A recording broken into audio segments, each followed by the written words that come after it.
चला. नमस्कार विद्यार्थी मित्रांनो. आपलं मंथली पी-आय-बी जे लेक्चर असतं ते सप्टेंबरचं आणि ऑक्टोबरचं असं 2 महिन्याचं बाकी आहे. तर सप्टेंबरचं जे काही मंथली पी-आय-बी न्यूज असतील ते आजच्या लेक्चरमध्ये आपण पाहणार आहोत. तर ह्या मंथली पी-आय-बी लेक्चरमध्ये आतापर्यंत आपण जवळपास 5 ते 6 महिन्यापर्यंत आपण कंप्लीट केलेलं आहे. आणि आताच तुमचा रिझल्ट पण लागलेला आहे. जे मुलं मेन्सला असतील त्या मेन्सला काय करायचं, करंट अफेअरचे कुठं कुठं क्वेश्चन्स येतील, काय येतील, या सगळ्या गोष्टी मी छोट्या व्हिडिओच्या माध्यमातून सांगितलेल्या आहेत. परंतु हेही लक्षात ठेवा की जर तुम्हाला करंट अफेअर जर करायचं असेल तर करंट अफेअर जे झालेल्या आपल्या पी-आय-बीच्या न्यूज असतील त्या न्यूज आणि जे काही आपण नवीन एक ग्रुप बनवलेला आहे जे कोणी जॉईन नसतील त्यांनी लक्षात ठेवा, आपण एक व्हॉट्सअपचा मेन्सचा ग्रुप आहे.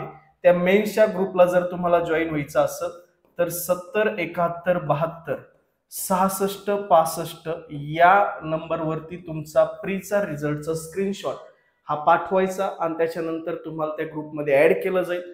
त्याच्यानंतर त्याच्यामध्ये तुम्हाला ऍपचं ऍसेस दिलं जाईल. ते ऍसेस दिल्यानंतर तुम्हाला टेस्ट सिरीज आणि त्याच्यानंतर तुमचे जे करंट अफेअरचे जे छोटे छोटे शॉर्ट व्हिडिओज असतील, स्कीम्स, या सगळ्या ज्या गोष्टी असतील त्या त्याच्यामध्ये कव्हर केल्या जातील. याचं कारण असं युट्यूबवरती न घेण्याचं कारण म्हणजे जे काही आपले मुलं सिलेक्ट झालेले असतील त्यांच्यावरती जास्त मेहनत आपल्याला करायची. त्याच्यामुळे आपण हे जे ऍप जे असेल आपलं संकल्प 247 ह्या ऍप मध्येच आपण त्या सगळ्या गोष्टी देणार आहोत.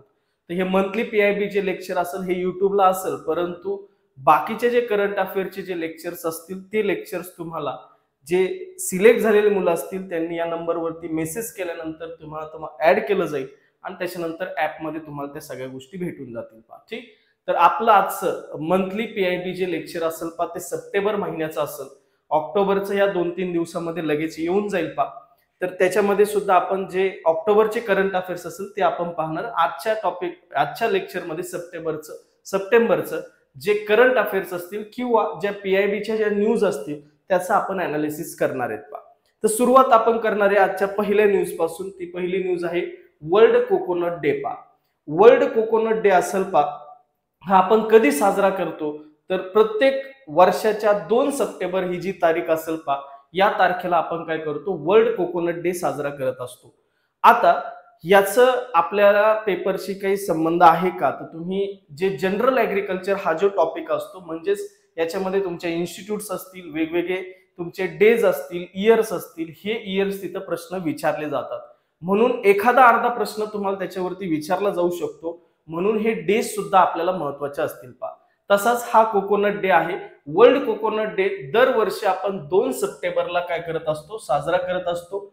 या वर्षी जे काय आपण साजरा करणार आहे वर्ल्ड कोकोनट डे, याची जी थीम असेल ती थीम काय आहे तर uncovering coconuts power inspiring global action ही त्याची थीम असणार. थीम पण व्यवस्थित लक्षात ठेवा, कारण प्रश्न डायरेक्टली एक तर तुम्हाला 2 सप्टेंबर वरती असू शकतो किंवा तुम्हाला प्रश्न असू शकतो खालीलपैकी वर्ल्ड कोकोनट डे 2025 ची थीम काय आहे असा प्रश्न तुम्हाला विचारू शकतात.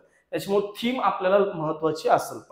दुसरं असं कोकोनट डेव्हलपमेंट बोर्ड. थोडंसं कोकोनट बद्दल आपण थोडीशी माहिती घेऊया की कोकोनट बोर्ड असेल कारण तुम्ही पाहिलं असेल बोर्डवरती आतापर्यंत प्रश्न विचारलेले आहेत. टी बोर्ड असेल, कोकोनट बोर्ड असेल, कॉफी बोर्ड असेल, असे वेगवेगळे बोर्ड. आताच नॅशनल टर्मरिक बोर्ड आपला जो काय आहे तर टर्मरिक वरती सुद्धा बोर्ड स्थापन केलेला आहे त्याच्यावरती सुद्धा शॉर्ट व्हिडिओ मी बनवलेला आहे. तसाच कोकोनटचा एक बोर्ड आहे कोकोनट डेव्हलपमेंट बोर्ड.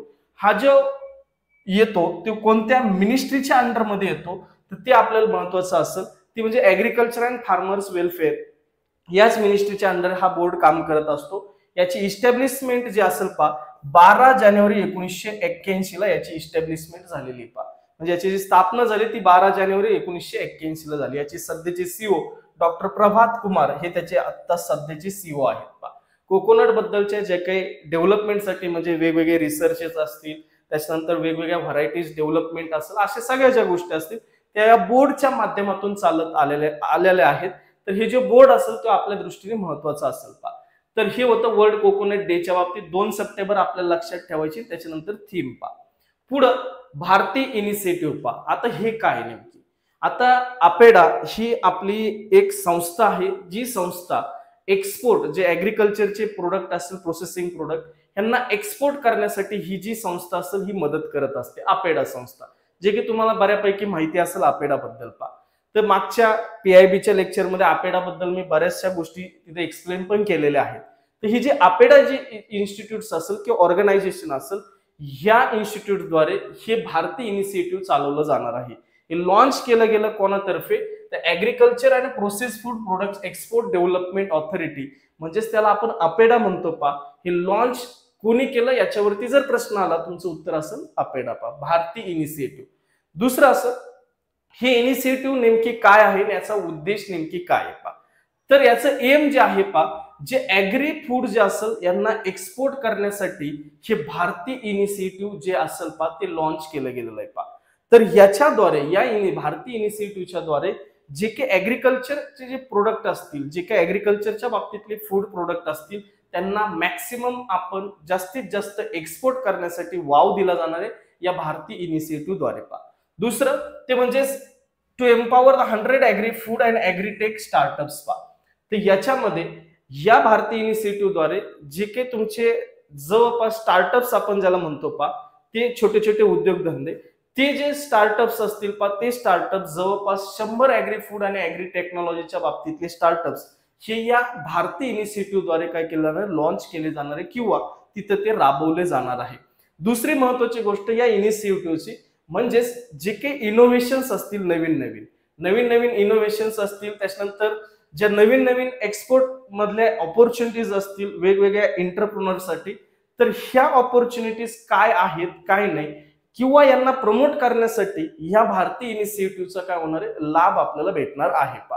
दुसरं असं, अपेडाचं विजन नेमकी काय आहे, हे भारतीय इनिशिएटिव्ह लॉन्च करण्याच्या पाठीमागे काय विजन आहे नेमकी, तर अपेडाचं विजन आहे 2030 पर्यंत आपल्याला $50 बिलियन ऍग्री फूड एक्सपोर्ट करायचं आहे.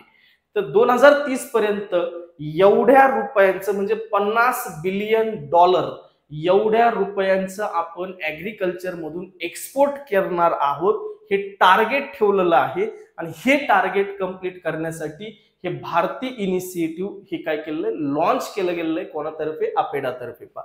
भारतीय जे असेल पा, भारतीय seeks to resolve export challenges related to the product development, value addition, quality assurance, perishability, wastage and logistic पा. भारतीय इनिशिएटिव्ह कशासाठी मदत करणार आहे, तर जे काही नवीन नवीन प्रोडक्ट असतील जे एक्सपोर्टसाठी आपल्याला मदत करतील, हे डेव्हलपमेंट करण्यासाठी हे इनिशिएटिव्ह आपल्याला कामाला येणार आहे. दुसरे व्हॅल्यू ऍडिशन प्रोडक्ट जे असतील, जसं की तुम्ही बटाट्यापासून वेपर्स बनवले, हे व्हॅल्यू ऍडिशन प्रोडक्ट झालं. तर व्हॅल्यू ऍडिशन प्रोडक्ट तयार करण्यासाठी सुद्धा या भारतीय इनिशिएटिव्हचा फायदा आपल्याला होणार आहे. त्याच्यानंतर क्वालिटी कशी मेंटेन ठेवायची, क्वालिटी जर मेंटेन जर ठेवली, चांगल्या क्वालिटीला जर आपण जर चांगल्या पद्धतीने जर वाव जर दिला, तर आपल्याला मार्केटमध्ये सुद्धा तेवढी व्हॅल्यू आपल्याला राहणार आहे. म्हणून त्याची क्वालिटी कशी चांगली राहील याच्याबद्दलही ह्या भारतीय इनिशिएटिव्ह द्वारे काम केलं जाणार आहे. दुसरं, पेरिसेबिलिटी, वेस्टेज आणि लॉजिस्टिक पा. ट्रान्सपोर्टेशन मध्ये प्रॉब्लेम्स येते, ट्रान्सपोर्टेशन मध्ये कुठल्या काळजी घेतल्या पाहिजे याची सुद्धा माहिती किंवा याच्याबद्दल मार्गदर्शन या भारतीय इनिशिएटिव्ह द्वारे केलं जाणार आहे पा. या सगळ्या गोष्टी होत्या भारतीय इनिशिएटिव्ह बद्दलच्या. लॉन्च कोणी केलं ती इन्स्टिट्यूट तुम्हाला माहित असली पाहिजे. अपेडाचं विजन काय आहे हे पण आपल्याला माहित असलं पाहिजे. $50 बिलियन ऍग्री फूड एक्सपोर्ट करायचं आपल्याला 2030 पर्यंत. त्याच्यानंतर या इनिशिएटिव्ह द्वारे आपल्याला जवळपास 100 ऍग्री जे काही स्टार्टअप्स असतील पा, ते स्टार्टअप्स आपल्याला तिथं स्टार्ट करायचे आहेत पा. ते सगळं होतं भारतीय इनिशिएटिव्हच्या बाबतीत पा. पुढे गेल्यानंतर कपास किसान ऍप पा. आता हे ऍप बद्दलचे पण प्रश्न आपल्याला दिसलेले आहेत एएफओच्या एक्झाम मध्ये. तर कपास किसान ऍप जे असेल पा, हे नेमकी जे ऍप असेल हे कशासाठी आहे, तर हे ऍप नेमके कोणी डेव्हलप केलं आणि त्याच्यानंतर ही कोणती इन्स्टिट्यूट्स आहे असा प्रश्न विचारला जाईल. तर हे डेव्हलप करणारी इन्स्टिट्यूट आहे सीसीआय. आपले बरेचशी मुलं याच्यात आहेत, काम करतायत सध्या सीसीआय मध्ये, चांगला जॉब आहे सीसीआय मध्ये पण. तर ही जे सीसीआय असेल, कॉटन कॉर्पोरेशन ऑफ इंडिया पा, ते कॉटन कॉर्पोरेशन ऑफ इंडिया यांनी हे कपास किसान ऍप डेव्हलप केलेलं आहे पा. कपास किसान ऍप कोणी डेव्हलप केलं, तर हे सीसीआयने डेव्हलप केलेलं आहे. याच्या पाठीमागचा उद्देश काय, हे ऍप आणायच्या पाठीमागे उद्देश काय, त्याच्यामध्ये सगळ्यात महत्वाचा उद्देश जे असेल पा, ते म्हणजे जे कॉटन उत्पादन घेणारे जे शेतकरी असतील त्यांच्याकडून चांगल्या जे एमएसपी असेल ते एमएसपी नुसार प्रोक्रुटमेंट करणे ह्या ऍपद्वारे त्याच्यावरती रजिस्ट्रेशन तुम्हाला करावं लागेल. हे जे काही तुमचं ऍप असेल याच्यावरती तुम्ही रजिस्ट्रेशन केलं, त्याच्यानंतर स्लॉट बुकिंग वगैरे केले, पेमेंट ट्रॅकिंग वगैरे ह्या सगळ्या गोष्टी याच्यावर होणार आहे. तर याच्यावर रजिस्ट्रेशन केल्यानंतर तुम्हाला जे काही सीसीआय तर्फे जे एमएसपीच्या बेसिसवरती कॉटन खरेदी केला जातो हे ऍप वरतीच तुमचं रजिस्ट्रेशन वगैरे केल्यानंतर तुमच्याकडून मिनिमम सपोर्ट प्राइसला आपण ते सीसीआय काय करणार आहे ते तुमचा कॉटन खरेदी करू शकतं हा याच्या पाठीमागचा उद्देश आहे. हे ऍप म्हणजेच तुम्हाला पाहिलं असेल की तुम्हाला तिथं रजिस्ट्रेशन करण्यासाठी किंवा तुम्हाला फिजिकली तिथे जावं लागतं सीसीआयच्या सेंटरवरती, ते आता काही गरज नाहीये. तुम्ही या ऍप मध्येच रजिस्ट्रेशन वगैरे करा, तुम्हाला एमएसपी नुसार तिथं तुमचा कापूस खरेदी केला जाईल. त्याच्यामध्ये तुम्ही सेल्फ रजिस्ट्रेशन स्वतः रजिस्ट्रेशन करू शकता, स्लॉट बुकिंगही करू शकतात. दुसरी पेमेंट ट्रॅकिंग म्हणजेच पेमेंट कुठपर्यंत आलं, पेमेंट किती दिवसात होणार आहे याचं ट्रॅकिंग सुद्धा तुम्हाला या ऍप मध्येच केलं जाणार आहे. म्हणजेच ऑनलाईन पद्धतीने सगळ्या गोष्टी आपण इथं करणार आहे कापूस खरेदीच्या ठीक. त्याच्यासाठी हे ऍप डेव्हलप केलंय कपास किसान ऍप सीसीआयने डेव्हलप केले, एवढं लक्षात ठेवा.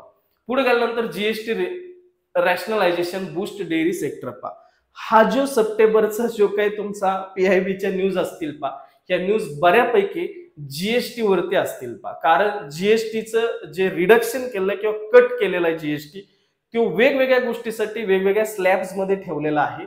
त्याच्यामुळे आपल्याला जीएसटी खूप महत्वाचा असेल पाहिजे कारण आपल्या दैनंदिन जीवनावरती तर ज्या गोष्टी परिणाम करतात त्याच्यात तर कमी जास्तपणा झालायच, पण ऍग्रिकल्चरच्या बाबतीत अशा कोणत्या गोष्टी आहेत ज्याच्यामध्ये रिडक्शन झालंय, कोणत्या स्लॅब मध्ये कोण आहेत हे आपल्याला महत्वाचं असेल जीएसटीच्या बाबतीत 2-3 न्यूज आहेत तर त्या 2-3 न्यूज आपण पाहणार आहे. तर पहा डेअरी सेक्टर मध्ये जे जीएसटी आता सध्या चेंजेस केलेले जीएसटी मध्ये त्या डेअरी सेक्टरवरती कसा परिणाम करू शकतं किंवा डेअरी सेक्टरला कसं बूस्ट करू शकतं हा जीएसटी रिडक्शन हे इथं सांगण्याचा प्रयत्न त्यांनी केलेला आहे. आता त्यांनी सांगितलंय सप्टेंबर 22, 2025 ला काय केलं, जे की जीएसटीचं जे स्ट्रक्चर होतं ते रिवाइज केलं गेलं किंवा ते बदललं गेलं आणि त्याच्यामध्ये वेगवेगळे जे काही प्रोडक्ट असतील डेअरी सेक्टरचे त्या प्रोडक्टचं वेगवेगळ्या जीएसटी मध्ये बसवलं गेलं. कसं प्रकारे ते अल्ट्रा हाय टेम्परेचर मिल्क जे असेल म्हणजे जास्त तापलं अल्ट्रा हाय टेम्परेचर जे मिल्क असेल ते जे मिल्क असेल ते मिल्क 5% जीएसटी मध्ये येत होतं, 5% स्लॅब मध्ये ते येत होतं, ते आता नील केलं म्हणजे 0% त्याच्यावर जीएसटी लागल. प्रश्न विचारला जाईल, प्रश्न विचारलाय की अल्ट्रा हाय टेम्परेचर मिल्क आता जीएसटी रिवाइज स्ट्रक्चर मध्ये किती टक्क्यात येतं तर ते येतं 0% म्हणजे नील झालेलं आहे. दुसरं पनीर किंवा चन्ना म्हणजे प्री पॅक किंवा लेबल जे काही पनीर असेल किंवा चन्ना असेल हे सुद्धा 5% वरून नील केलेलं आहे म्हणजे 0% आणलेलं आहे 0%. दुसरं बटर असेल, घी असेल, डेअरी स्प्रेड्स असतील हे जे असतील यांचं सुद्धा 12% वरून यांच्यावर 12% जीएसटी लागत होता. बटर, घी आणि डेअरी स्प्रेड यांच्यावरती 12% वरून आता फक्त 5% वरती जीएसटी लागणार आहे. दुसरं चीज चीज वरती सुद्धा 12% वरून 5% वरती जीएसटी कट केलेलं आहे. पहिलं चीज हे 12% मध्ये येत होतं, 12% जीएसटी लागत होता, आता तो 5%च लागणार आहे. दुसरं असं कंडेन्स मिल्क 12% वरून 5% पर्यंत चांगलं. कंडेन्स मिल्क म्हणजे त्याच्यामधलं वॉटर जे असतं ते रिमूव्ह मॅक्सिमम प्रमाणात 60% पर्यंत वॉटर रिमूव्ह केलं जातं, तर ते जे असेल ते त्याला म्हटलं तर कंडेन्स मिल्क ते 12% वरून 5% पर्यंत आणलं. बिव्हरेजेस कंटेनिंग मिल्क हे सुद्धा 12% वरून 5% वर आणलं. आईस्क्रीम जे असेल ते 18% वरून 5% वर आणलंय.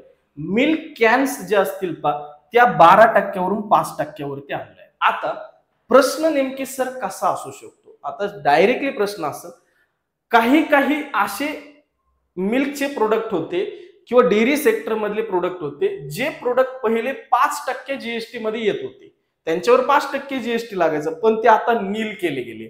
मग याच्यामध्ये अल्ट्रा हाय टेम्परेचर मिल्क येईल, पनीर येईल, परंतु जसं की तुम्हाला प्रश्न विचारला आईस्क्रीम पहिले आईस्क्रीम वरती जीएसटी लागायचा 18%, आता तो जीएसटी लागणार आहे 5%. मिल्क कॅन्स वरती जीएसटी लागत होता पहिला 12%, आता लागणार आहे 5%. तर प्रश्न असे असतील की नेमके आता सध्या रिवाइज जे स्ट्रक्चर केलं गेलं जीएसटीचं त्याच्यामध्ये आईस्क्रीम किती टक्क्या जीएसटी मध्ये येते, तर तुमचं उत्तर असं 5%. याचा फायदा डेअरी सेक्टरला कसा होईल? याचा फायदा ऑब्व्हियसली होणार, जर तुमचा जीएसटी कमी जर झाला तर परचेसिंग पॉवर जी असेल ती बऱ्यापैकी वाढलेली असेल. जर कस्टमरने तिथे जास्तीत जास्त खरेदी केली म्हणजे परचेसिंग पॉवर जर कस्टमरची वाढली तर मला सांगा तिथं जो खप असेल त्या प्रोडक्टचा तो जास्तीत जास्त होईल. खप जास्तीत जास्त जर झाला तर 100% प्रोडक्शनला सुद्धा वाव राहील. म्हणजे जे काय आपलं डेअरी सेक्टर असेल ते बूस्ट झालेलं तिथं आपल्याला दिसेल. शेतकरी जास्तीत जास्त प्रोत्साहित होतील आणि त्याच्यामुळे डेअरी सेक्टरला तिथं चांगले दिवस येऊ शकतात. म्हणून हे डेअरी सेक्टरसाठी खूप महत्वाचं असं ही न्यूज आहे. दुसरं, India is the world largest milk producer. हे तर सगळ्यांना माहिती आहे. इंडिया जवळपास पूर्ण जगामध्ये जर विचार केला, इंडिया सगळ्यात जास्त मिल्कचं प्रोडक्शन आपण करतोय. डेअरी कॉन्ट्रीब्युट्स नॅशनल इकॉनॉमीमध्ये 5.5% पर्यंत कॉन्ट्रीब्युशन आपल्याला दिसतं. जी काही इकॉनॉमी आहे पूर्णपणे त्याच्यामध्ये डेअरी सेक्टरचं कॉन्ट्रीब्युशन हे 5% पर्यंत 5.5% पर्यंत येतं. दुसरं असं, ओव्हरऑल मार्केटची जर साईज जर पाहिली आपण मार्केटची साईज म्हणतो ना त्या प्रकारे जर ओव्हरऑल मार्केटची जर साईज जर पाहिली, इंडियन डेअरी सेक्टरची जी साईज आहे ती जवळपास 19 लाख करोड इथपर्यंत त्याची डेअरी साईज आहे 2024 ची. म्हणजे एवढा मोठा व्यवहार ह्या डेअरी सेक्टरमध्ये चालतो, एवढी मोठी इकॉनॉमी एवढ्या पैशाची ही डेअरी सेक्टरमध्ये चालते. तर ही होती जे काही जीएसटी रिवाइज केले गेले त्याच्याबद्दलची न्यूज. डेअरी सेक्टरमध्ये कोणकोणते काय काय बदल झाले ते आपण पाहिले. पुढं fishery value chain fishery sector पण आहे ज्याच्यामध्ये जीएसटीचा फायदा आपल्याला होणार आहे. तर याच्यामध्ये रिवाइज स्ट्रक्चर काय काय आहे, तर जीएसटी जो काय फिश पासून जे ऑइल्स काढत होते, फिश एक्स्ट्रॅक्ट्स असेल, त्याच्यानंतर प्रिपेअर और प्रिझर्व फिश किंवा श्रीम प्रोडक्ट असतील, हे सगळे पहिले 12% जीएसटी मध्ये येत होते. आता तो जीएसटी 5% पर्यंत आणला. प्रश्न येईल, व्यवस्थित पहा प्रश्न येईल. जीएसटी रिडक्शन केलेला आहे त्याच्यामुळे बरेचसा हा चर्चेतला टॉपिक आहे, त्याच्यामुळे प्रश्न येण्याची दाट शक्यता असेल. डिझेल इंजिन असेल, पंप्स असतील, एरिएटर्स असतील, कारण डिझेल इंजिन लागतं. जर तुम्ही समजा तिथं शेत तयासारखं पॉन्ड वगैरे जर केलं तर त्याच्यामधलं पाणी काढणे वगैरे त्याच्यात पाणी टाकणे याच्यासाठी डिझेल इंजिन पाहिजे. पंप्स लागतात, एरिएटर्स लागतात, स्प्रिंकलर्स लागतात, इसेन्शियल ॲक्वाकल्चर ऑपरेशन्स आणि हॅचरीज हे तिथं लागत असतात. तर हे सुद्धा 5% मध्ये only 5% GST instead of the earlier 12 to 18%. काही 12% देत होते, काही 18% याच्यापैकी ते आता सगळे फक्त 5% जीएसटी त्यांच्यावर लागणार. तर हे लक्षात ठेवायचं. तिसरा पॉईंट, क्रिटिकल केमिकल्स. कारण तुम्ही ज्यावेळेस फिशरी करतात त्यावेळेस केमिकलचा पण वापर तिथे केला जातो. त्याच्यामध्ये मेनली अमोनिया असं, मायक्रोन्यूट्रिएंट्स असतील, वेगवेगळे तिथे वापरले जातात. पॉन्ड प्रिपरेशन साठी म्हणजे जे काही आपण तळ करणार आहे किंवा जे काही तुमचं पॉन्ड बनवणार आहे त्याच्यामध्ये आपण केमिकलचा वापर करतो. कशासाठी? वॉटरची क्वालिटी जी असेल ती चांगली राहावी म्हणून आपण तिथे केमिकल तिथं वापरत असतो. मग ते केमिकल खरेदी करण्यासाठी पण पैसे लागणार आहे, मग तिथं सुद्धा जीएसटीचा विषय येणार आहे. तर आता पहिलं ते 12 ते 18% मध्ये येत होतं, आता ते फक्त 5% जीएसटी त्याच्यावर लागणार आहे. 5%च ते येणार आहे. दुसरं, फिशिंग रॉड्स असतील, टॅकल असेल, लँडिंग नेट्स असेल, बटरफ्लाय नेट्स असतील, गिअर असेल, म्हणजे जे काय आपल्याला फिशरी करण्यासाठी जे इन्स्ट्रुमेंट्स लागतात, नेट वगैरे, ते पहिले 12% मध्ये येत होते, आता ते 5%च आलेले आहेत. 5%. दुसरं, GST on job work services in food and agro processing including sea foods. जे काही सर्व्हिसेस देण्यासाठी सर्व्हिसेस असतील, फूड अँड ॲग्रो प्रोसेसिंग, जे काही आपण प्रोसेस केलेले जे प्रोडक्ट बनलेले असतील, मराईन असेल किंवा फिशरी सेक्टर मधले, त्याच्यामध्ये सर्व्हिस देण्यासाठी जे काम करते त्याच्यामध्ये सुद्धा 12% वरून 5% पर्यंतच तिथे काय लागणार आहे, जीएसटी लागणार आहे. दुसरं, कंपोस्टिंग मशीन्स असतील, कंपोस्टिंग त्यांचे जे काय त्याला म्हणतात की जे काही तुमचं एक्स्ट्रॅक्ट्स असतील, फिश एक्स्ट्रॅक्ट्स तर ते त्यांचं कंपोस्ट बनवण्यासाठी मदत होते. तर कंपोस्टिंग मशीन्स असतील, त्याच्यानंतर ऑर्गॅनिक मॅन्युअर असेल, त्याच्यानंतर पॉन्ड मॅनेजमेंट असेल, इको फ्रेंडली पॉन्ड मॅनेजमेंट, हे सुद्धा 5% मध्येच येणार आहे. जे की पहिले 12-18% येत होते ते आता 5 पर्यंतच बसणार आहे पा. तर हे फिशरी सेक्टर जे असेल पा, त्याच्यामध्ये वेगवेगळ्या गोष्टींसाठी जे जीएसटी लागत होता त्याच्यामध्ये सुद्धा रिडक्शन झालेलं आहे. ते रिडक्शन किती पर्सेंटेज मध्ये झालं हे तुम्हाला लक्षात ठेवावं लागेल, कारण प्रश्न तिथे विचारले जातील पा. ठीक, पुढे गेल्यानंतर हे होते जीएसटी फिशरी सेक्टर मधले.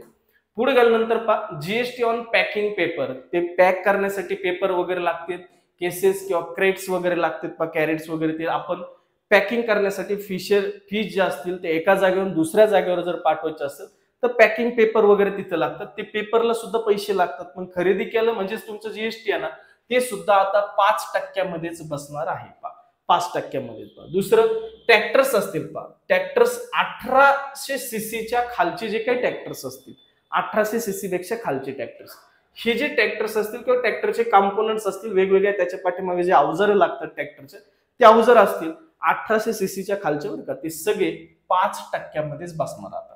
त्याच्यानंतर fertiliser inputs, ammonia, sulphuric acid, nitric acid पा, हे सुद्धा 5%पर्यंतच असणार. त्याच्यानंतर तुमचं बायोपेस्टिसाइड्स असतील, GST on 12 biopesticides, several micronutrients has been reduce from the 12 to 5%.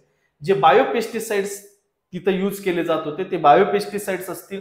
त्याच्यानंतर मायक्रोन्युट्रिएंट्स असतील पा, तर मायक्रोन्युट्रिएंट्स आणि बायोपेस्टिसाइड्स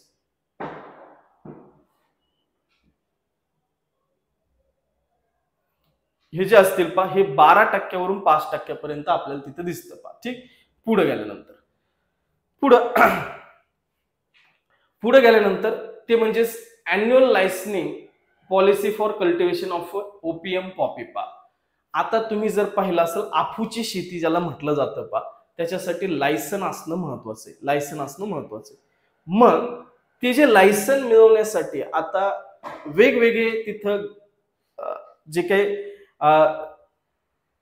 तिथं वेगवेगळे जे काही तुम्हाला त्याला म्हटलं तर वेगवेगळे तुम्हाला प्रोसेस करावं लागते आणि त्या प्रोसेसनुसार तुम्हाला लायसन भेटत असते. आता annual licensing policy for cultivation of opium poppy म्हणजे कुठली अॅन्युअल पॉलिसी आहे की ज्याच्यामुळे आपल्याला लायसन तिथं भेटणार आहे. ओपीएम पॉपीचं लायसन्स तुम्हाला जर भेटायचं असेल तर तिथं आता थोडेसे बदल झालेले ते आपल्याला पाहिजे. Annual licensing policy for cultivation of opium poppy 2025-26 साठी ही पॉलिसी असणार आहे. याच्यामध्ये काय असेल तर याच्यामध्ये पॉलिसी जी असेल ही पॉलिसी 3 स्टेटसाठी असेल. प्रश्न विचारला जाईल, मध्य प्रदेश, राजस्थान, उत्तर प्रदेश पा, या 3 स्टेटसाठी ही पॉलिसी तिथं काम करेल. दुसरी महत्वाची गोष्ट, हे लायसन जे असेल हे लायसन तुमचं 1 ऑक्टोबर 2025 पासून 30 सप्टेंबर 2026 पर्यंत तिथं व्हॅलिड असेल. जे लायसन तिथं दिलं जाणार आहे, लायसन तिथं दिलं जाणार आहे ते लायसन 1 ऑक्टोबर 2025 पासून 30 सप्टेंबर 2026 पर्यंत तिथं असणार आहे. दुसरं असं, याच्यासाठी eligible farmers to receive licence, eligible farmer जे असतील पा, हे फार्मर जवळपास नियरली 1.21 लाख फार्मर्स जे असेल याच्यासाठी इलिजिबल झालेले आहेत, याच्यासाठी इलिजिबल झाले. दुसरं, लायसन जवळपास या पॉलिसीमुळे जवळपास 23.5% फार्मर्सला लायसन जे असेल ते इन्क्रीज झालेलं आपल्याला दिसतं. म्हणजेच मागच्या वर्षी जे काही तुमचे होते लायसन धारक जे काही शेतकरी होते त्याच्यामध्ये 23.5% लायसन धारक शेतकऱ्यांमध्ये तिथं वाढ झालेली आपल्याला दिसते पा. ठीक, या 3 स्टेट्स मध्ये. दुसरं असं, याचं नेमकी एम काय, आता आपूची शेती करणं म्हणजे थोडंसं प्रॉब्लेमॅटिक आहे, आपल्याला गुन्हे दाखल होतात. पण ही शेती करण्यासाठी सरकार लायसन देतं या 3 स्टेटमध्ये. ह्याचं नेमकी कारण काय आहे, याचं कारण आहे कारण हे ओपीएम पॉपी म्हणजे जे अफू असेल याचा फक्त आणि फक्त नशेसाठीच उपयोग केला जातो असं नाहीये. तर याचा उपयोग ड्रग्ज बनवण्यासाठी सुद्धा केला जातो, ड्रग्ज बनवण्यासाठी सुद्धा केला जातो. त्याच्यामुळे याला जास्तीत जास्त महत्व आहे. जे की आपलं मेडिकल सेक्टर आहे पा, याच्यामध्ये या ओपीएम पॉपीचा सुद्धा चांगला उपयोग होतो. याच्यामुळे सरकार याला लायसन देतं पा, त्याच्यासाठी पॉलिसी काढलेली. तर एम जे आहे ते एम हेच आहे, जे अल्कॉइड्स आहे पा, अल्कॉइड्स जे वेगवेगळ्या ड्रग्जसाठी किंवा वेगवेगळ्या औषधं बनवण्यासाठी जे अल्कॉइड्स लागणार आहे ते अल्कॉइड्स वाढवण्यासाठी, त्याचं प्रोडक्शन वाढवण्यासाठी हे जी काही पॉलिसी असेल ती पॉलिसी आणलेली पा. दुसरं, या पॉलिसीचे फीचर्स काय आहेत, फीचर्स पा महत्वाचं, जे काही एक्झिस्टिंग ऑपियम गम कल्टिव्हर्स असतील, म्हणजे जे एक्झिस्टिंग म्हणजे सुरुवातीपासून ते ऑपियम गमचं कल्टिव्हेशन करतात किंवा शेती करतात, average have achieve an average morphine yield 4.2 kilo प्रति हेक्टर और अबाव.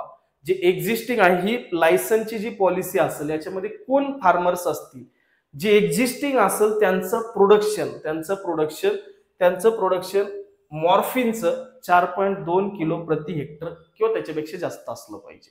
पहिली अट आहे. जरी तुम्हाला लायसन भेटलं तर हे लायसन यालाच भेटल ज्याचं प्रोडक्शन एवढं आहे. दुसरं, existing opium gum cultivation with morphine yields between 3 ते 4.2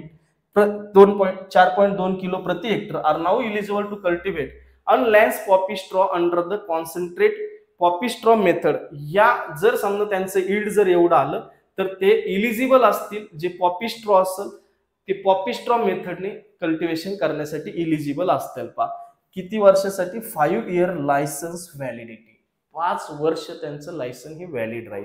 जर त्यांचं प्रोडक्शन एवढं आलेलं असेल आणि ते 4.2 किंवा 3 ते 4.2 पर्यंत त्यांचं प्रोडक्शन जर असेल तर ते 5 वर्षापर्यंत त्यांचं लायसन काय असेल? व्हॅलिड असेल.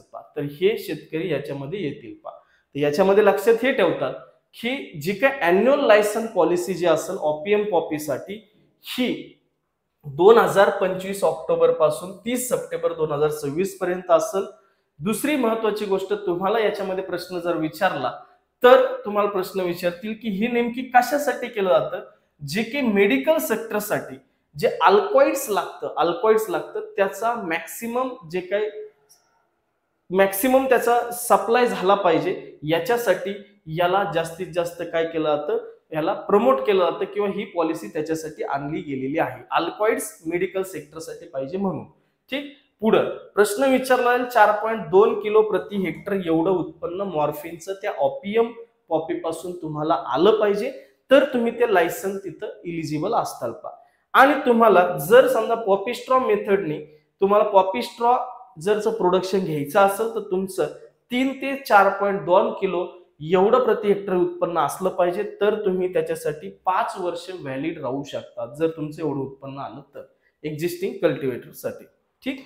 पुढची न्यूज आहे सेकंड फेज ऑफ विकसित कृषी संकल्प अभियान. आता हे अभियान खरीप सीझन साठी सुद्धा लॉन्च केलं होतं. त्याच्यावर सुद्धा काही याच्यामध्ये प्रश्न तुम्हाला दिसलेले आहेत. तर हे जे काही तुमचं अभियान असेल याचं सेकंड फेज आता लॉन्च केले गेलेले आहे. आता ऑब्व्हियसली पहिली जर खरीपला केली तर सेकंड कशासाठी असणार? रब्बीसाठी असणार आहे. तर 16 डे कॅम्पेन असणार आहे. 16 दिवसाचे कॅम्पेन असेल रब्बी क्रॉप साठी. हे 3 ऑक्टोबर पासून 18 ऑक्टोबर पर्यंत चाललं गेलेलं हे तुमचं काय होतं? सेकंड फेज होती विकसित कृषी संकल्प अभियान. दुसरं, याचं विजन काय? याचं विजन आहे लॅब टू लँड. म्हणजे जे प्रयोग आपल्या लॅबमध्ये होतात ते प्रयोग शेतकऱ्यांपर्यंत चांगल्या पद्धतीने पोहोचले पाहिजेत. ते शेतकऱ्यांना त्याचा जास्तीत जास्त फायदा झाला पाहिजे. हे विजन या अभियानचं आहे. दुसरं, याचा एम काय आहे? Climate resilience, soil health, balance fertiliser use. याच्यातून म्हणजेच तुम्ही आज पाहताय क्लायमेट काय झालंय, ओला दुष्काळ आलेला आहे. ह्या क्लायमेट जे असेल हे क्लायमेटला कसं तोंड द्यायचं, सॉइल हेल्थ जे असेल ती कशा चांगल्या प्रकारे ठेवायची, त्याच्यानंतर तुम्हाला बॅलन्स फर्टिलायझरचा यूज कसा करायचा, ह्या ज्या गोष्टी असतील या गोष्टी तुम्हाला त्या विकसित कृषी संकल्प अभियानद्वारे सांगितल्या जातील. जेणेकरून तुमचे जे सॉइल मॅनेजमेंट असेल ते चांगलं होईल. त्याच्यानंतर बॅलन्स न्यूट्रिशन तिथं टाकलं जाईल. या सगळ्या गोष्टीचा फायदा तिथं होईल. दुसरं, क्वालिटी सीड्स तुम्हाला या अभियानतर्फे भेटेल. फर्टिलायझर, पेस्टिसाइड, ऍग्रिकल्चर ट्रेसेबिलिटी म्हणजेच तुमचे सीडच्या बाबतीत असेल, त्याच्यानंतर तुमचं पेस्टिसाइडच्या बाबतीत असेल, फर्टिलायझर, ह्या अभियानद्वारे तुम्हाला त्याच्यात अवेअर केलं जाईल कोणते चांगले असतात, कोणते आपल्या जमिनीला प्रॉब्लेमॅटिक असतील, या सगळ्या गोष्टी त्याच्यात. डायव्हर्सिफिकेशन ऑफ हॉर्टिकल्चर, ह्याच्यात फक्त लॅब टू लँड नाही.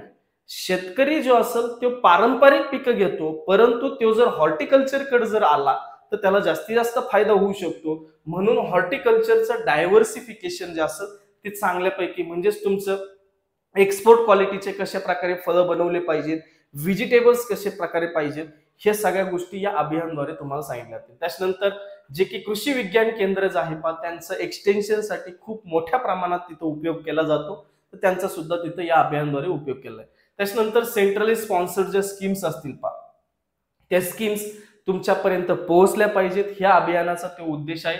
नॅचरल फार्मिंग जास्तीत जास्त केली पाहिजे, त्याच्यामुळे कॉस्ट कटिंग जी असेल ती बऱ्यापैकी होते, म्हणून नॅचरल फार्मिंग ची सुद्धा माहिती याच्यापासून भेटेल, याच्यामधून भेटेल. क्रॉप डायव्हर्सिफिकेशन झालं पाहिजे, कारण एकच क्रॉप जर तुम्ही लावत असतं उत्पन्न हळूहळू कमी झालेलं दिसतं.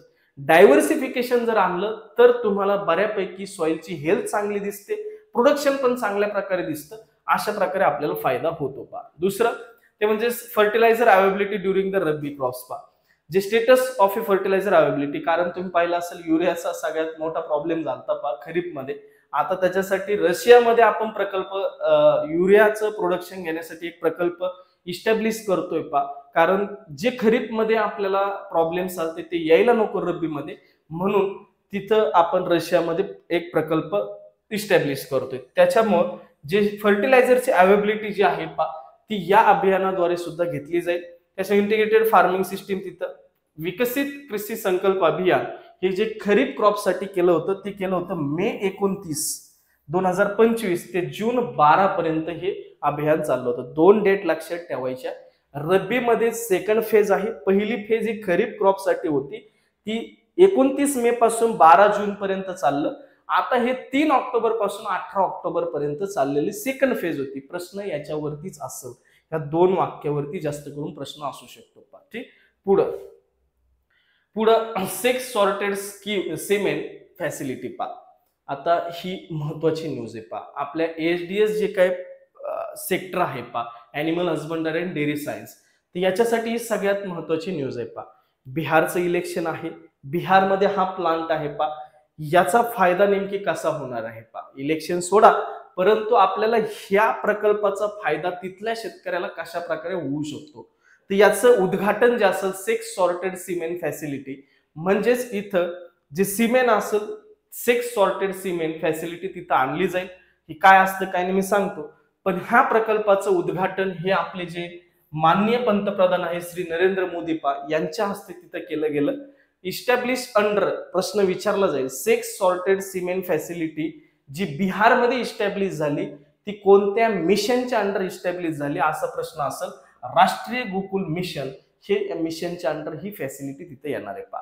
दुसरं इम्प्लिमेंटेशन कोणाकडून होणार आहे, ही जी काही फॅसिलिटी असेल याचं ही जी फॅसिलिटी कशी राबवली जाणार, कोणातर्फे राबवली जाणार, तर ही असं department of animal husbandry dairy science and ministry of fishery animal husbandry पा.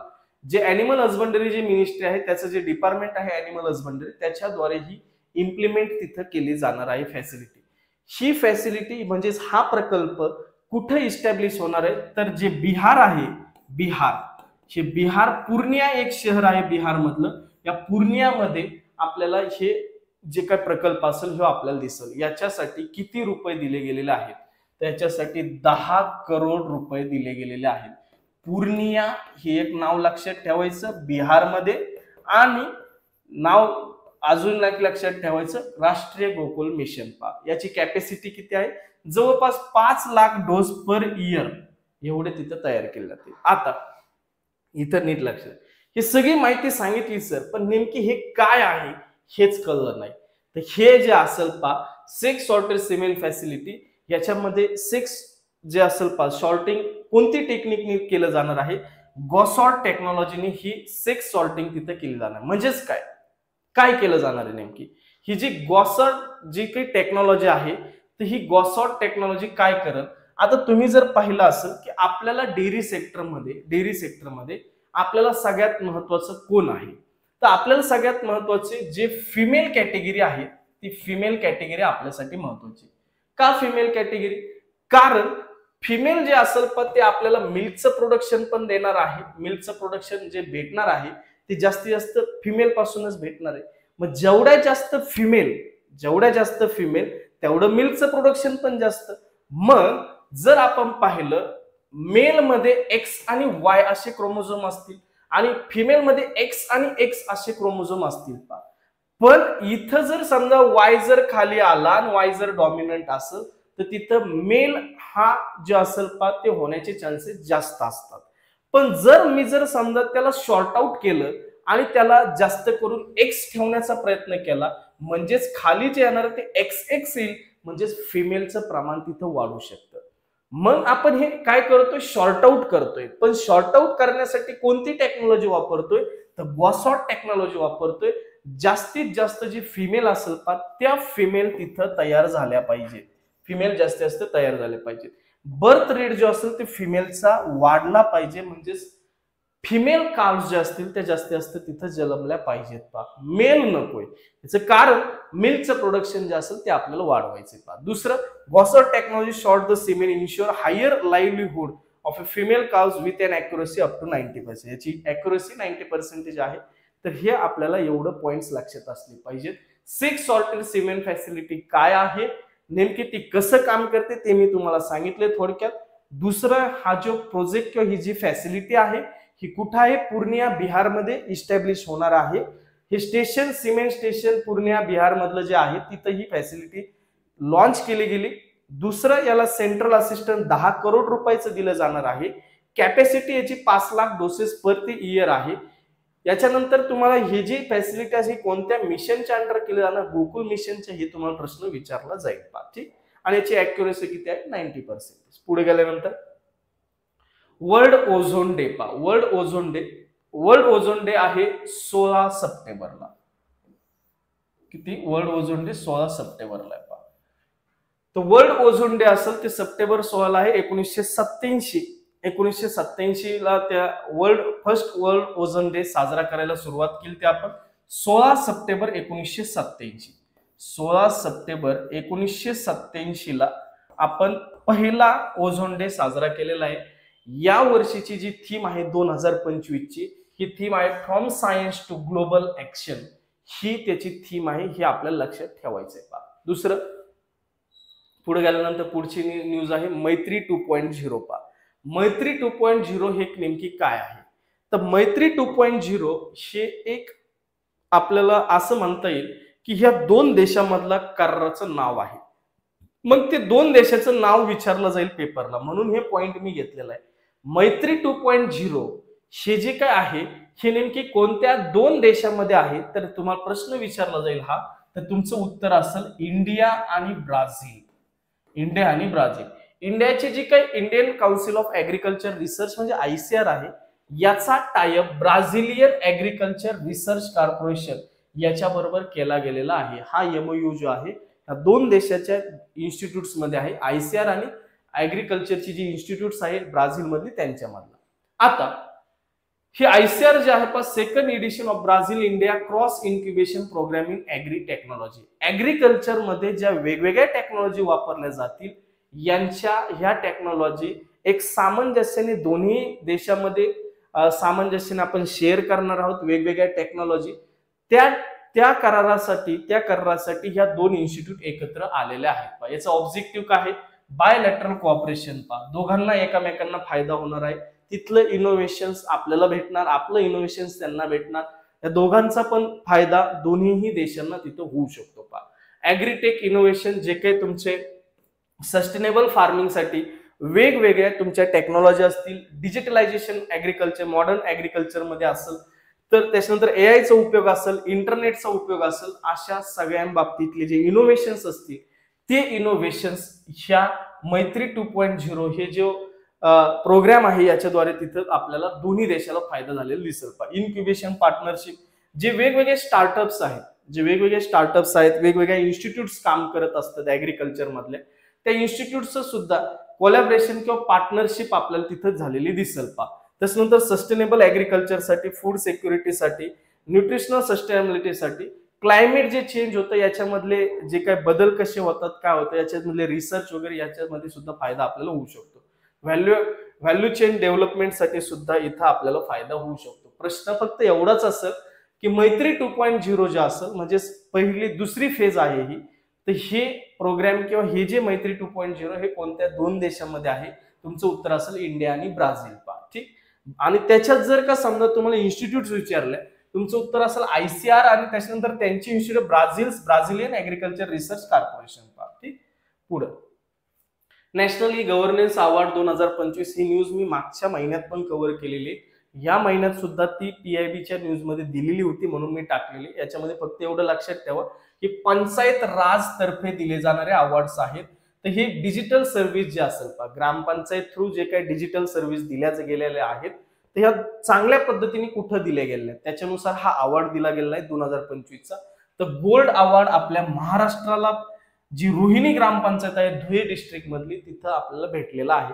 तर हे प्रश्न विचारला जाऊ शकतो. गोल्ड अवॉर्ड जे की नॅशनल ई गव्हर्नन्स मध्ये आपल्याला कोणाला दिला गेला तर रोहिणी ही ग्रामपंचायत आहे धुळे डिस्ट्रिक्ट मधली. सिल्वर अवॉर्ड वेस्ट माजलिसपूर जी ग्रामपंचायत आहे वेस्ट त्रिपुरा डिस्ट्रिक्ट म्हणजे त्रिपुरा मधली ही एक ग्रामपंचायत आहे त्याला सिल्वर अवॉर्ड भेटलेला आहे. त्याच्यानंतर ज्युरी अवॉर्ड जो असेल म्हणजेच एक कमिटी बसते त्यांच्यातर्फे तो अवॉर्ड. पलसाना ग्रामपंचायत जी सुरत म्हणजे गुजरातमध्ये ज्युरी दुसरा सुकावती ग्रामपंचायत जे की ओडिसामध्ये आहे. पहिले दोन फक्त लक्षात ठेवा. नॅशनल ई गव्हर्नन्स म्हणजे जी आपली ग्रामपंचायत आहे तिथल्या ज्या गोष्टी आहेत त्या पेपरलेस केल्या गेलेल्या आहेत. बऱ्यापैकी तिथं जे व्यवहार किंवा जे काही कामकाज चालतं ते कामकाज हे डिजिटलायझेशनच्या माध्यमातून चालतं. ते सगळ्यात जास्त चालणाऱ्या ग्रामपंचायतला हे अवॉर्ड दिले गेलेले आहेत. त्याच्यामध्ये गोल्ड अवॉर्ड कोणाला भेटला तर रोहिणी ग्रामपंचायत धुळे डिस्ट्रिक्ट महाराष्ट्र आणि सिल्वर कोणाला भेटला तर वेस्ट मजलिसपूर जी त्रिपुरामध्ये येतं. ठीक. ईच अवॉर्ड्स या अवॉर्ड्स मध्ये काय काय भेटलं एक ट्रॉफी भेटली त्यांना सर्टिफिकेट भेटलं 10 लाखाचं गोल्ड साठी. ज्याला गोल्ड अवॉर्ड भेटला म्हणजे रोहिणी ग्रामपंचायतला त्याला 10 लाख अवॉर्ड भेटला 10 लाख रुपये दिले गेले आणि सिल्वर जे असेल ते 5 लाख पर्यंत अवॉर्ड दिलेलं आहे. आणि जे काही तुमचं हे अवॉर्ड कशासाठी डिजिटल तिथं व्यवहार चालते किंवा डिजिटल कामकाज चालतं ट्रान्सपरन्सी चांगली आहे त्याच्यानंतर सर्व्हिस तिथे चांगली दिली गेली तर याच्यासाठी हा अवॉर्ड आहे. पुढची न्यूज आहे DFPD आणि FCI यांच्यामध्ये एक MOU साईन झालेला आहे. प्रश्न काय असू शकतो प्रश्नावरती जास्त भर द्या. DFPD म्हणजेच काय department of food and public distribution जी की PDS सिस्टीम चालू पब्लिक डिस्ट्रीब्युशन सिस्टीम जे स्वस्त धान्य चालतं ती जे डिपार्टमेंट असेल त्यांच्यात आणि FCI मध्ये करार झालेला आहे. प्रश्न हाच विचारला आहे. हा जो करार असेल हा 2025-26 साठी असेल. याचं नेमकी ह्या MOUचं काय उद्देश आहे तर MOUचा उद्देश आहे की इफिशियन्सी त्याच्यामधली वाढावी. त्याच्यानंतर accountability in food grains management. तुम्ही पाहिलं असेल की बऱ्यापैकी जे काही स्वस्त धान्य दुकान जे असते तिथं जे काही धान्य येतं ते FCI थ्रू येतं. मग हे जे डिपार्टमेंट आहे आणि आपले जे FCI आहे यांच्यामध्ये करार झाला 2025-26 साठी की चांगल्या प्रकारे त्याची इफिशियन्सी राहावी चांगल्या प्रकारचं मॅनेजमेंट व्हावं याच्यासाठी हा MOU झालेला आहे. ठीक. सप्लाय चांगला व्हावा लॉजिस्टिक चांगली व्हावी क्वालिटी चांगली राहावी या सगळ्या गोष्टीसाठी. पुढची न्यूज आहे 21st इन्स्टॉलमेंट ऑफ PM किसान. वेळ आलेली नव्हती. हे जे PM किसान जे इन्स्टॉलमेंट आहे म्हणजे जे 2,000 म्हणजे वर्षाला जे 6,000 रुपये भेटणार आहे ह्याचा 21वा हप्ता यांना रिलीज करायचा होता पण ही वेळ आली नव्हती परंतु निसर्गाने ती वेळ आणली आणि 21वा जो हप्ता असेल तो हप्ता तिथं रिलीज केला गेला पण 3 स्टेटसाठी ते हिमाचल प्रदेश पंजाब आणि उत्तराखंड इथं खूप भयानक ओला दुष्काळ तुम्हाला दिसेल. खूप भयानक पाऊस झालेला आपला महाराष्ट्र पण होता पण आपल्या महाराष्ट्राच्या अगोदर इथं खूप भयानक झालं होतं म्हणून सरकारने 21वा इन्स्टॉलमेंट PM किसानचा देऊन टाकला. जवळपास याच्यामध्ये 500 करोड रुपये हे वाटले गेले 27 लाख फार्मर्सला 3 स्टेटमध्ये फक्त 3 स्टेटमध्ये 21वा इन्स्टॉलमेंट 3 स्टेटमध्ये दिला गेला होता. FSSAI आणि department of agriculture fishery and forestry ऑस्ट्रेलियाचं हे जे डिपार्टमेंट आहे ऑस्ट्रेलियाचं यांच्यामध्ये करार झाला. प्रश्न विचारला जाईल कसा FSSAI आणि खालीलपैकी कुठल्या देशामध्ये करार झालेला आहे. तुमचं उत्तर असेल ऑस्ट्रेलिया. कोणत्या गोष्टीसाठी फूड सेफ्टीसाठी FSSAI आणि त्याच्यानंतर असा कुठला देश आहे खालीलपैकी ज्याच्यामध्ये करार झाला असा प्रश्न असेल म्हणून ही न्यूज मी घेतलेली. तुमचं उत्तर असेल ऑस्ट्रेलिया. ऑस्ट्रेलियामध्ये पण कोणतं डिपार्टमेंट ऍग्रिकल्चर फिशरी आणि फॉरेस्ट्री हे जे डिपार्टमेंट आहे ह्या डिपार्टमेंटचा करार FSSAI बरोबर झाला. याच्यासाठी झालं की फूड सेफ्टीसाठी झालेलं आहे. याचा मेन उद्देश काय आहे जे की फूड सेफ्टी मधलं जे कॉर्पोरेशन 2 देशामधलं जे संबंध असेल फूड सेफ्टीसाठी वेगवेगळे रिसर्चेस इनोव्हेशन्स असतील ते दोन्ही देशामध्ये काय शेअर केले जातील त्याच्यामुळे काय होईल तर आपल्याला फूड सेफ्टी चांगल्या प्रकारे ठेवता येऊ शकते. जे काही बेस्ट प्रॅक्टिसेस असतील, त्याच्यानंतर इम्पोर्ट प्रोड्युसर्स असतील, टेक्निकल कोलॅबरेशन असेल, हे दोन्ही देशामध्ये चांगल्या प्रकारे होऊ शकतं. तर हा करार प्रश्न विचारला फसाय आणि ऑस्ट्रेलियावरती. पुढं separate team to the form within ICR for sugarcane research. प्रश्न कसा असेल पहा, तिथं जसा प्रश्न असेल फसाय आणि ऑस्ट्रेलियावरती, इथं प्रश्न असेल की आयसीआरने अशी कोणत्या पिकासाठी एक सेपरेट टीम बनवली. तुमचं उत्तर असेल शुगर केन. तुमचं उत्तर काय असेल? Sugar cane. शुगर केनच्या रिसर्च साठी, sugar cane research focusing on practical issues साठी, रिसर्च साठी एक वेगळी टीम तिथं काम करणार आहे. ती जी टीम असेल ती टीम शुगर केनच्या बाबतीत सगळे डिसिजन घेऊ शकते, याच्यासाठी ही टीम आहे. तर ती टीम जी असेल ती ICRने फॉर्म केली, हे आपल्याला लक्षात ठेवायचं. पहा, ही टीम शुगर केन बद्दलच्या ज्या पॉलिसीज असतील त्या सुद्धा तिथे ठरवण्यासाठी मदत करत. प्रश्न काय असेल याच्यावरती तेच मी सांगतोय की बाबा तुम्हाला प्रश्न डायरेक्टली विचारलेला, ICRने आता एक नवीन टीम तयार केली, ती खालीलपैकी कुठल्या पिकासाठी केली गेली, तर त्याचं उत्तर असेल शुगर केन. ठीक, ऑप्शन मध्ये वेगवेगळे पिकं दिले जातील, त्याच्यापैकी शुगर केन घ्यायचं. अशा प्रकारे तुमच्या सप्टेंबरच्या सगळ्या न्यूज होते पहा सप्टेंबरच्या. आता ह्या ज्या न्यूज असतील पहा, ह्या न्यूज तर आपण सप्टेंबरच्या कव्हर केल्याच. ऑक्टोबर राहते तर 1 ते 2 दिवसामध्ये ऑक्टोबरच्या PIBच्या न्यूज तुमच्या टाकल्या जातील. आणि त्याच्यानंतर ज्या वेगवेगळ्या स्कीम्स असतील, वेगवेगळे रिपोर्ट्स वगैरे सगळ्या ज्या गोष्टी असतील, न्यूज असतील, या सगळ्या गोष्टी जे की तुमचे मुलं व्हॉट्सअप ग्रुपवरती असतील, आपल्या व्हॉट्सअपवरती, तर त्या व्हॉट्सअप ग्रुपवरती जे काय आपले 500च्या आसपास मुलं असतील त्यांच्यासाठी आपण ऍपचं ऍसेस दिलेलं आहे. त्यांना त्याच्या टेस्ट सिरीज पण फ्री भेटेल आणि त्याच्यानंतर करंट अफेअरचे जे लेक्चर्स असतील ते सुद्धा फ्री ऑफ कॉस्ट भेटून जातील. तर तुम्हाला ह्या PIBचे अजून एक लेक्चर युट्यूबवर दिसेल, परंतु बाकीच्या ज्या काही गोष्टी असतील त्या तुम्हाला युट्यूबवरती फ्री ऑफ कॉस्ट दिसणार नाही. त्या तुम्हाला ऍप मध्येच दिसेल आणि त्याच मुलांना दिसेल जे मुलं या ग्रुपमध्ये ऍड असतील त्यांनाच दिसेल. मग या ग्रुपमध्ये जर यायचं असेल तर काय करावं लागेल? या ग्रुपमध्ये जर यायचं असेल तर तुम्हाला मला व्हॉट्सअप नंबर आहे 7071726665 या नंबरवरती तुमच्या प्री रिझल्टचा स्क्रीनशॉट पाठवायचा आणि त्याच्यानंतर तुम्हाला या ग्रुपमध्ये ऍड केलं जाईल. या ग्रुपमध्ये दररोज एक डेली एक पोस्ट टाकली जाते, ती पोस्ट तुमच्या उपयोगाची असेल, ती पण करंट रिलेटेडच असेल, तर तुम्हाला त्याच्यानंतर ऍसेस दिलं जाईल ऍपचं आणि त्याच्यानंतर तुम्हाला टेस्ट सिरीज आणि त्याच्यानंतर करंट अफेअरचे लेक्चर्स त्याच्यामध्ये दिसून जातील.